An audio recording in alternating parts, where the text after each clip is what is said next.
This is my Kel-tec P-11. I did a tabletop review on it about 6 months back when I first got it and said would revisit it. I've ran quite a few rounds through it since then, and I don't have any issues with this gun. The gun is safe, the gun is clear, the magazine is loaded, and currently I'm running the DRT ammo in it. It's the fragmentable ammo.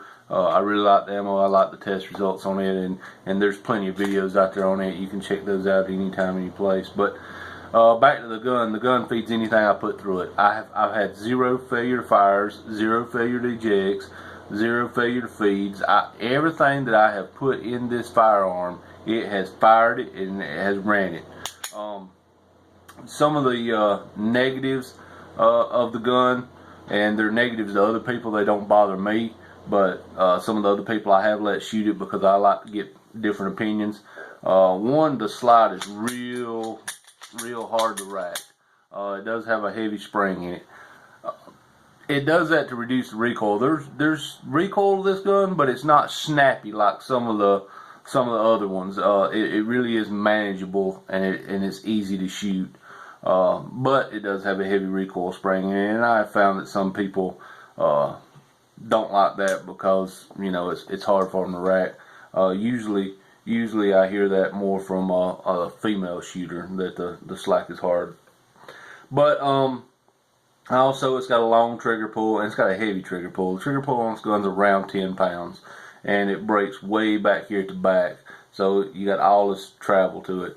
Now it's like that for a couple reasons. One, there's no thumb safety on this gun, so really the trigger is the safety. So if you decide to carry this in your front pocket instead of in a holster or whatever, then you don't have to worry about an accidental discharge. It's a long trigger pull, it's a heavy trigger pull. You're not going to accidentally shoot this gun. Again, it doesn't bother me, but other shooters, I have noticed, as they pull this trigger, because of the heavy trigger pull, they tend to pull the gun down as they shoot, and they will shoot low. After a few rounds, you kind of get used to it, and you realize you're doing it, and you can adjust for that. And it's, again, no big deal. Just letting you know, not trying to draw any conclusions for you, just letting you know the pros and cons. This is the P-11, by the way, so it is double stack, 10 rounds, 1 in the pipe. You know, you got 11 rounds of 9mm, so it's a great concealed carry gun. It does fit in the front pocket easily. I carry it in a Dos Santos holster inside the waistband, and I have no issues with it. This is the holster that I use. I have no issues at all with this gun. I have carried this gun. It's actually the one I'm carrying right now, and no issues at all with it, really. The sights are not the greatest in the world, but you can acquire them. They are what they are. Now, here's the thing. It's a less than $300 gun. I mean, these guns brand new are around $250, $260. You know, some places as much as $275. Brand new. I mean, they are what they are. They do what they're intended to do. Can you change things? They do make an adjustable metal trigger for it. They do make a reduced recoil or reduced recoil spring. They do make a reduced weight trigger pull spring kit. They do make sights for it. They do make lasers for it. They do make all these things. But what you got to keep in mind is, when you upgrade a firearm like this, you're really killing the point of the firearm. The point of the firearm is to have a inexpensive concealed carry gun that you can carry every day. This fits the bill perfectly.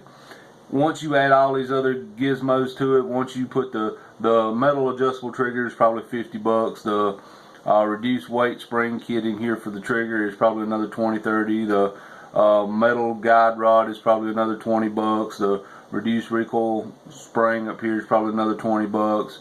Lasers for them, you know, if you get a Crimson Trace, you're looking at a $200 laser probably. So by the time you're done, if you add all that in there plus the cost of the gun, you know, you've got a $600 gun, and by then you could just go out and buy you a SIG or a Colt Mustang or anything like that, and have that gun. So there's really no point in doing all that, although you could if you chose to. In my personal opinion, it takes away the meaning of the gun, the point of the gun. The point of the gun is to have a low budget concealed carry gun that shoots, and this thing has fired everything I've put through it. Put the Winchester White Box, I've put the American Eagle, I've put the I've run aluminum cased ammo, I've run brass case, I've run steel case. It has fired everything I've put in it. This gun, to this date, it may do it the next time I fire it, but to date it has not had a failure to feed, it has not had a failure to eject, it has never even had a failure to fire. It has fired everything, and I have done nothing to this firearm. This firearm is just like it came out of the box. I have not done anything to it. It is still bone stock. I have no complaints of the gun. If I had to nitpick anything about it that I would say I wish they would change, or I wish they would do a little different, is it would probably be the heavy trigger pull. But again, I understand why they do it, because there is no manual thumb safety, so I understand the point behind it. It's no big deal. Just wanted to give y'all a quick review after a few rounds have run through it. Maybe you're looking into this pistol, maybe you're thinking this is something I would like to own, and I have no complaints about it. I've told you the pros, I've told you the cons, so it's up to you to make the decision you want to make. The gun fires. The gun does what you could ask it to do. Now, are you going to shoot 10 cans at 50 yards with this gun? No. It's just not. It's not going to do it. It's not meant to do that. Inside a reasonable self-defense distance, the gun is accurate. Now, if you stretch it out, a short gun like this, it's not all that accurate. Inside a reasonable self-defense distance, it shoots well. I have shot the gun at 20, 25 yards, 30 yards maybe a couple times, and you can hit your target with it. That's what I'll say. From 10 yards plus, I mean, you know, anything probably 30 feet on in, it's a pretty accurate gun.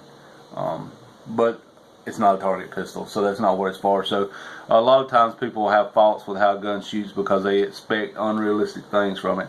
Don't expect a 22 target pistol when you shoot this. This is not what it is. It is a self-defense gun. It does its job, and it does that well. So there you have it. Draw your own conclusions. I just wanted to give you a quick update on how it was going and how it been. So until next time, God bless y'all.